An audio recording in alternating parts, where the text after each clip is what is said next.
أعوذ بالله من الشيطان الرجيم وجوه يومئذ ناظرة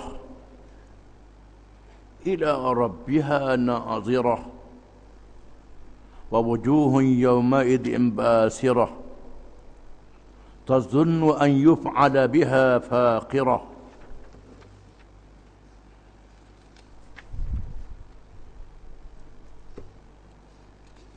كلا إذا بلغت التراقي وقيل من راق وظن أنه الفراق والتفت الساق بالساق إلى ربك يومئذ المساق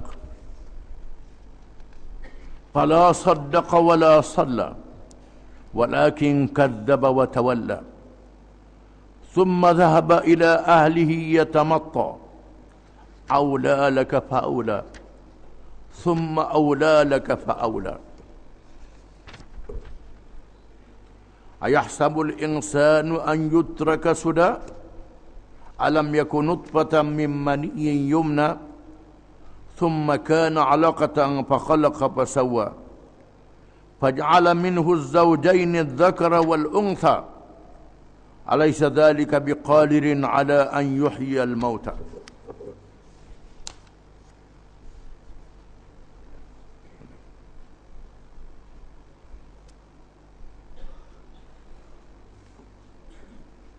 Maksudnya, dan pada hari itu, yakni akhirat itu, muka mereka, yakni orang-orang yang beriman, berseri-seri melihat kepada Tuhannya. Dan pada hari itu muka orang-orang kafir muram, huduh, sambil percaya dengan yakin bahawa mereka akan ditimpa malapetaka, azab seksa yang membinasakan. Sedarlah, yakni janganlah mengutamakan dunia dan melupakan akhirat lagi. Ingatlah yang akan hal orang yang hendak mati. Apabila rohnya sampai ke pangkal kerongkong dan orang-orang yang hadir di sisinya heboh, berkata, siapakah yang dapat menawar jampi atau yang mengobatnya? Dan ia sendiri yakin bahawa sesungguhnya saat itu saat perpisahan, serta kedahsyatan mati pun bertindih-tindih. Maka kepada Tuhanmu lah pada waktu itu engkau dibawa, yakni untuk menerima balasan. Maka ia tidak mengakui kebenaran yang diwajibkan meyakininya, dan ia tidak mengadakan sembahyang. Akan tetapi ia mendustakan dan berpaling engkar. Kemudian ia pergi kepada keluarganya dengan berlagak sombong megah. Wahai orang yang kufur engkar, sudahlah dekat kepadamu kebinasaan, sudahlah dekat. Kemudian api nerakalah lebih layak kepadamu, lebih layak. Patutkah manusia menyangka bahawa ia akan ditinggalkan begitu sahaja, tak diberi tanggungjawab, tak dihidupkan semula? Bukankah ia berasal dari air mani yang dipancarkan ke dalam rahim? Kemudian air mani itu menjadi sebuku darah beku. Sesudah itu Tuhan menciptakannya dan menyempurnakan kejadiannya, yakni sebagai seorang manusia. Lalu Tuhan menjadikan padanya dua jenis, lelaki dan perempuan. Adakah Tuhan yang menjadikan semua itu tidak berkuasa menghidupkan orang-orang yang mati?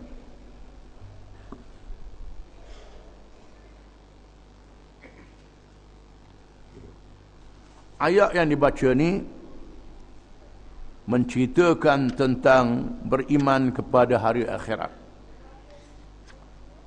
Di antara hari akhirat itulah hari kematian, dan hari akhirat itu sendiri hari kiamat, termasuk beriman pada hari akhirat.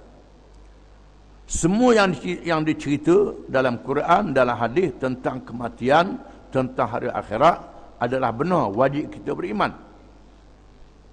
Mati adalah akhirat yang kecil. dan tamaknya dunia akhirat yang besar.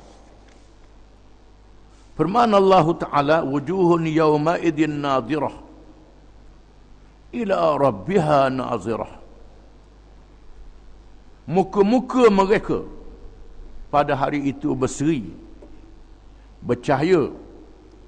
Mereka dapat melihat wajah Tuhan mereka. Ayat ini menceritakan tentang orang-orang yang beriman, yang mengerjakan amal yang soleh. Pada hari kiamat kelak, Tuhan jadikan wajah mereka, muka mereka berseri. Bergembiralah dia. Tuhan jadikan wajah dia berseri, bercahaya, bergembira, comel, bersih, molek. Ila rabbiha nazirah. Mereka dapat melihat wajah Tuhan mereka.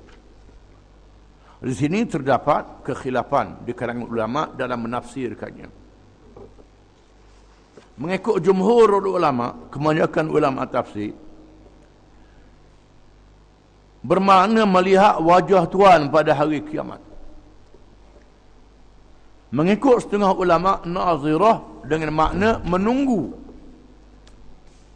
pahala yang dijanjikan kepada mereka. Pendapat ini dhaif. Kerana pendapat jumhur dikuatkan oleh hadis-hadis yang sahih. Yang pernah kita baca hadis riwayat Bukhari, Muslim dan lain-lain, yang mengatakan bahawa pada hari kiamat kelak Allah Ta'ala mengizinkan ahli-ahli syurga melihat wajahnya. Di dunia tak boleh lihat wajah Allah Ta'ala. Walaupun setengah ahli tasawuf kata boleh tengok. Setengah ahli tasawuf kata boleh. Tapi hujah yang kuat tak boleh tengok. Ayat Quran menceritakan bila Nabi Musa minta nak tengok Tuhan. Rabbi arini anzur ilaik. Nabi Musa, Tuhan jadikan dengar firman Allah kepada dia. Wa kallamallahu Musa taklima. Bila Nabi Musa bermunajat di gunung Tur Saina, Nabi Musa tengok, minta nak tengok Tuhan. Tuhan kata, mu tak boleh tengok aku. Tak boleh tengok aku sekarang. Ini ayat Quran. Tengok pada bukit, pada gunung Tur Saina. Mu tengok ke gunung tu. Lalu terpancar cahaya hijab. Hijab yang mendindingkan di antara Tuhan dengan Nabi Musa. Tiba-tiba gunung Tur Saina hancur. Jadi sama rata dengan tanah. Nabi Musa pengsan. Tak kita ada Nabi ni nak tengok macam mana? Tu kena faham balik. Ini ayat Quran. Jelas ayat Quran ini. Oleh kerana itu, kalau ada dalam kitab-kitab mengatakan mimpi tengok Tuhan, itu tak boleh. Kerana bercanggah dengan nah yang ada dalam Quran. Kena jaga itu gangguan syaitan. Yang ada hanyalah hijab. Tak boleh tengok lagi. Boleh tengok pada hari kiamat kelak. Ada orang martabat tinggi. Mana tinggi dengan Nabi Musa? Mana tinggi dia dengan Nabi Musa? Ini. Jadi kita tengok pada ayat-ayat Quran dan hadis-hadis yang sahih. Bahkan Nabi kita ketika Isra' dan Mi'raj, Nabi kita tersungkur sujud. Tersungkur sujud dalam hadis Isra' dan Mi'raj. Macam mana kita ada Nabi ni boleh nampak Tuhan cokoh depan macam mana begitu? Ini sebab ada kitab-kitab. Kitab-kitab ni satu hal juga kita kena faham. Kitab-kitab ni ada hadis sahih, ada hadis dhaif, ada hadis maudhu'. Kena faham mereka. Di sisi Mu'tazilah. Mu'tazilah ni dia orang Islam juga. Tapi banyak guna akal. Tak berpegang dengan nas. Ini berlaku di zaman Abbasiyah. Bila banyak buku-buku falsafah diterjemahkan ke dalam bahasa Arab. Menyebabkan banyak ahli falsafah pakai akal. Bila guna akal, lupa pada ayat-ayat Quran dan hadis Nabi.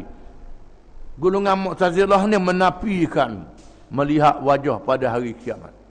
Ia menolak hadis-hadis yang sahih. Pendapat ni tak betul. Tak boleh tolak hadis-hadis yang sahih. Mu'tazilah ni.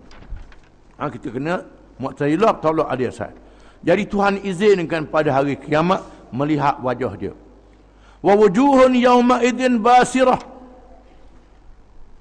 Dan muka-muka mereka pada hari itu keruh. Huduh. Iaitulah muka orang-orang kafir. Yang kafir, yang menentang Allah Ta'ala, yang lawan Tuhan. Muka mereka masam, ruduh pada hari kiamat kelak. Tazunnu an yuf'ala biha faqirah. Bila mereka yakin mereka akan menerima seksa dan azab. Mereka yakin mereka akan terima seksa dan azab. Bila tengok berlakunya hari kiamat, rupanya ia sungguh. Orang kata kiamat tu ingat ke wak lolok? Ingat ke saja-saja cerita je? Rupanya ia sungguh. Barulah sedar dia masa itu.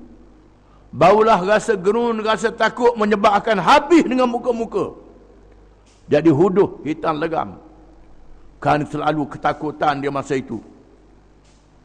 Kalla idza balagatit taraqi. Ingat baik-baik. Tuhan kata ingat baik-baik.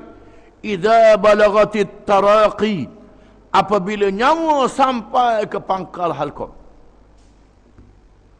Bila nyawa sampai ke pangkal halqam. Wa qila man raq. Dan dikatakan man raq. Siapa lagi yang boleh menjampi dia?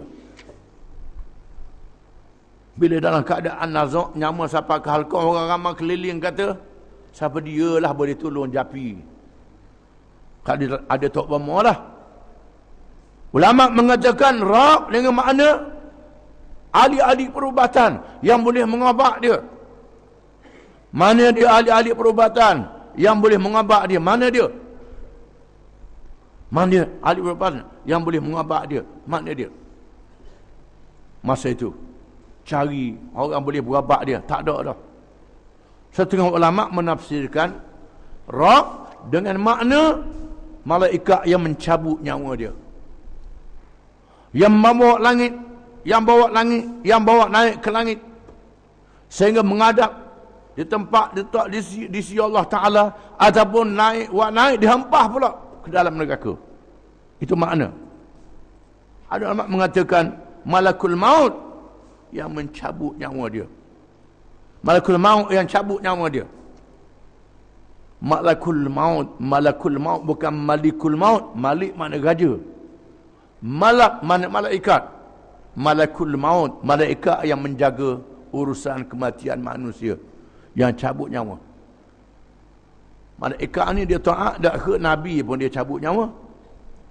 Walaupun nabi yang paling dia sayangi, kena cabut. Malaikat tugas dia cabut nyawa. Cabutlah walaupun nabi. Nabi kita Muhammad SAW, malakul maut, malaikat jaga mati, pergi cabut nyawa nabi kita. Dengan perintah Allah Ta'ala. Bila zaman masa mati nabi. Nabi pun mati, kita dak nabi dah matilah. Nabi Musa je. Bila malakul maut nak pergi cabut, dia cocoh mata. Cocoh mata malakul maut. Nabi ni lebih pada malaikat. Nabi Musa ni backup yang sikit. Lalu malakul maut menghadap Allah Ta'ala, wahai Tuhanku, aku nak cabut hamba Musa ni cocoh mata aku. Tuhan kata mungkin kasar sangat. Gip nak pergi betul Romo selalu. Tak boleh lah.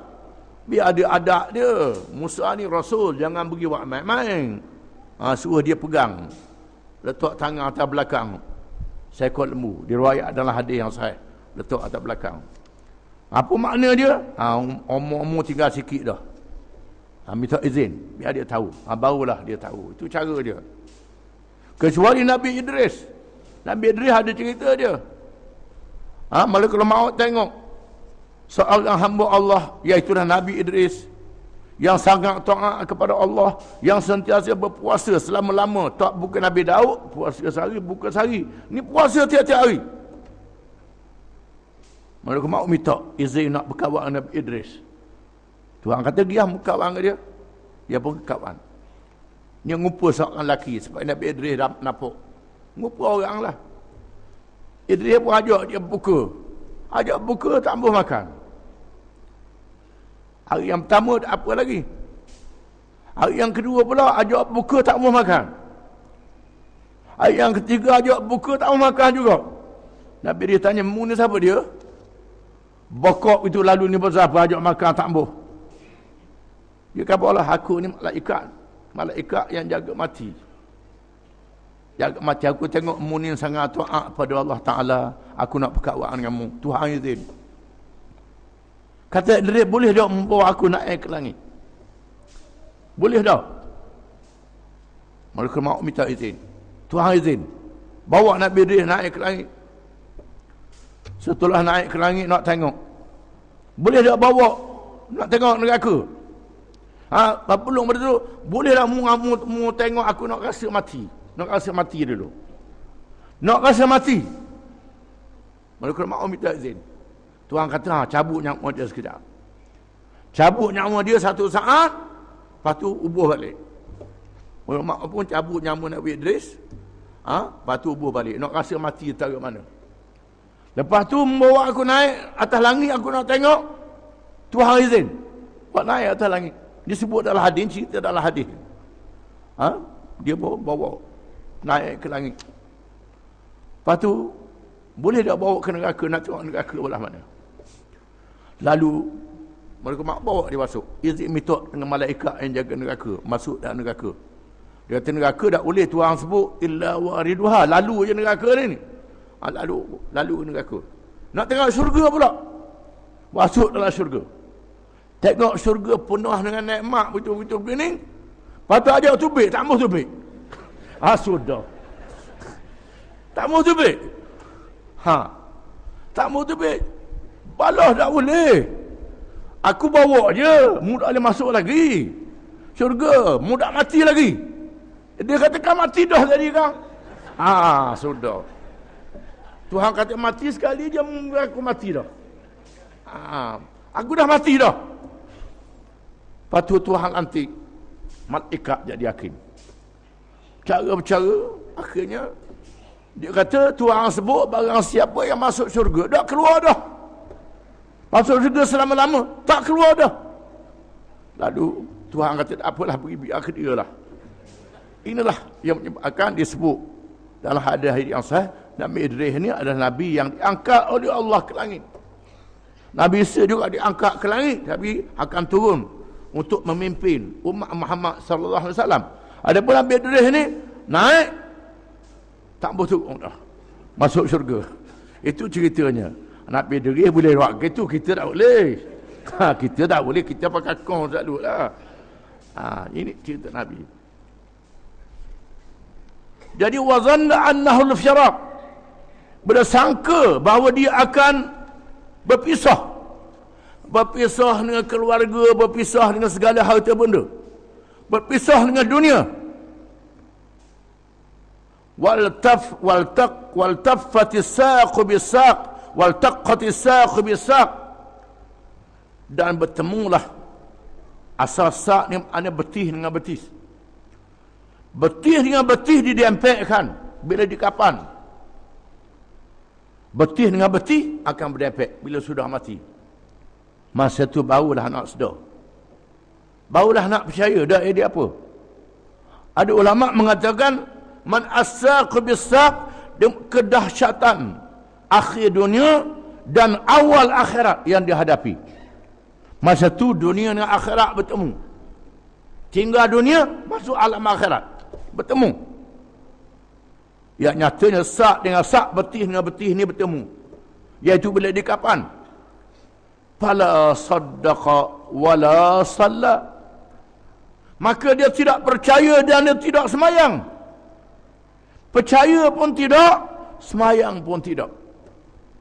Diriwayatkan ini berkait dengan Abu Jahal dan orang-orang yang sepertinya yang menentang Nabi sallallahu alaihi wasallam. Dan termasuklah sehingga hari ini orang-orang yang menentang Islam, tak percaya ke Islam, serupalah juga. La saddaqa fala saddaqa, maka dia tidak percaya kepada Islam, tak percaya pada Islam. Wala salla, dan dia tidak pernah semayang.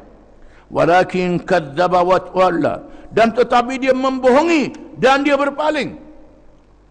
Abu Jahal membohongi Nabi Muhammad sallallahu alaihi wasallam dan berpaling, meninggalkan Nabi sallallahu alaihi wasallam. Dia berpaling tinggal Nabi begitu saja. Tak heran bila Nabi ajak masuk Islam. Thumma dhahaba ila ahlihi yatamatta. Kemana dia pergi pada keluarga dia, berjalan dengan sombong. Berjalan dengan sombong pula. Ayung tangan, belengak langyuk untuk menghina Nabi SAW. Aula laka fa'aula, thumma aula laka fa'aula.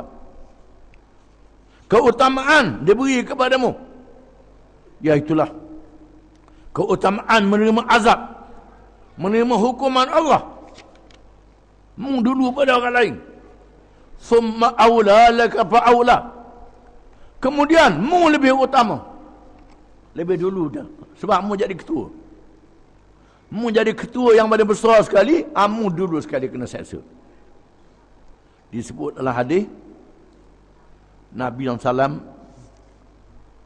sebut pada Abu Jahal, aula laka fa'aula, thumma aula laka fa'aula. Mu dulu.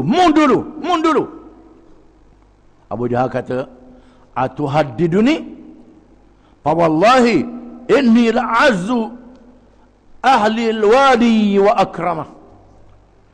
Mu nak ugu aku di Mekah ni, aku paling besar sekali. Aku paling besar sekali, aku paling kuat di Mekah ni. Sebab aku jadi pemimpin, aku jadi ketua orang. Berani mu nak ugu aku?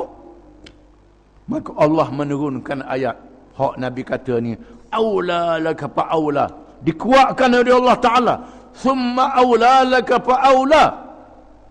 Mu dulu lagi akan terima hukuman daripada Allah. Mu dulu akan terima azab. Terimalah mu. Ayahsabul insanu an yutraka sudah. Adakah manusia mengira, menyangka dia ditinggalkan begitu saja? Adakah manusia ni ingat Tuhan jadikan dia begitu saja? Firman Allah Ta'ala, apa hasibtum annama khalaqnakum abatha wa annakum ilana la turja'un?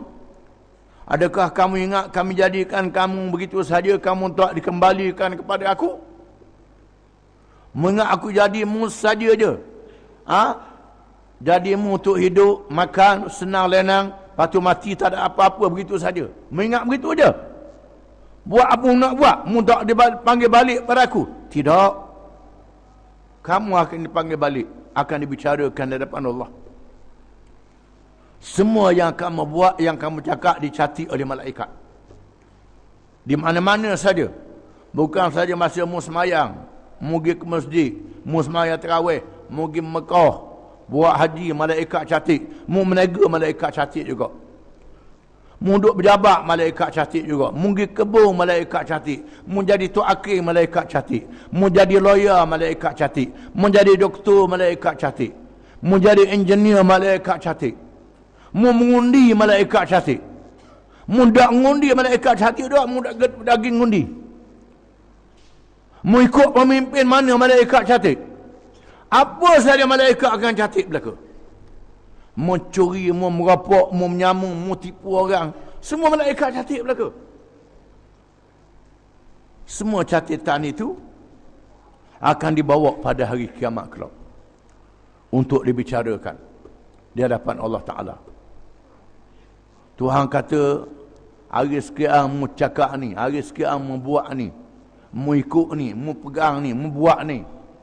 Tuhan tanya, harta ambil daripada sini, belanja ke sini, mu belajar sini, ajar orang begini, mu terima ni. Tuhan tanya belaka. Lepas pada tu, bawa catatan malaikat. Catatan malaikat pula. Tulisan. Lepas tu, kulit pula bercakap. Mulut ditutup. Nakhtimu ala afwahim wa tukallimuna aydihim wa tashhadu arjuluhum bima kanu yaksibun. Disimpan mulut, tak boleh bercakap. Maka tangan bercakap, kaki bercakap, kulit-kulit ni bercakap. Macam mana kulit boleh bercakap? Tuhan buatlah. Tuhan buat boleh bercakap. Hari ni kita tengok kaset, tengok video, tengok macam-macam, boleh rakam. Itu sikit ilmu yang Tuhan beri. Tuhan lebih lagi ilmu dia. Rakaman akan didedahkan. Pada hari itu, ayahsabul insanu an yutraka sudah. Adakah manusia menyangka dia akan ditinggalkan begitu saja? Alam yakun nutfatan min maniyyin yumna. Adakah mereka tak ingat? Mereka lupa mereka adalah mani, adalah darah beku daripada mani lelaki dan mani perempuan, mani ibu dan ayah mereka. Thumma kana 'alaqatan fa khalaqa fa sawwa. Kemudian jadi daging, lepas tu jadi manusia. Jadi daging, jadi manusia. Faja'ala minhu az-zawjaini adh-dhakara wal unsa. Maka Tuhan jadikan daripada daging, air mani dan daging itu ada lelaki dan ada perempuan. Tuhan jadikan. Alaysa dzalika biqadirin ala an yuhyiyal mauta? Adakah tidak? Adakah tidak selepas itu dia berkuasa untuk menghidupkan semula orang mati? Maknanya kalau daripada tak ada langsung, Tuhan boleh jadikan seorang manusia. Tak kalah daripada mati Tuhan nak hidup semula, tak boleh. Daripada tak ada langsung Tuhan boleh buat mung. Mu kena ingatlah, daripada mung tak ada langsung Tuhan boleh buat. Ni daripada mati nak hidup semula, tak boleh. Ini satu cabaran yang sangat keras kepada mereka yang tak percaya pada hari kiamat, tak percaya pada hari akhirat. Bukan saja sekadar itu, ayat-ayat yang dibaca dalam Quran termasuk ayat-ayat yang dapat dilihat. Kita lihat ni bagaimana buah yang luruh, kita makan tinggal biji dia, butir dia, tinggal butir deriang. Belah-belah macam gandum dalam putih dia, butir rambut tang. Ataupun biji berah, biji sayur-sayur, kerah kejung. Bila letak atas tanah, jatuh atas tanah, mari air turun hujan, tumbuh balik. Tumbuh balik. Itulah kekuasaan Allah. Menghidupkan yang sudah mati. Yang ditunjukkan di hadapan mata kamu. Mu kena sedar bahawa kamu daripada tak ada langsung Tuhan boleh buat. Maka Tuhan boleh hidupkan semula pada hari kiamat setelah kamu mengalami dunia dan menghadapi kematian. Percayalah hari akhirat dan perkara-perkara yang berlaku di dalamnya. Wallahu a'lam.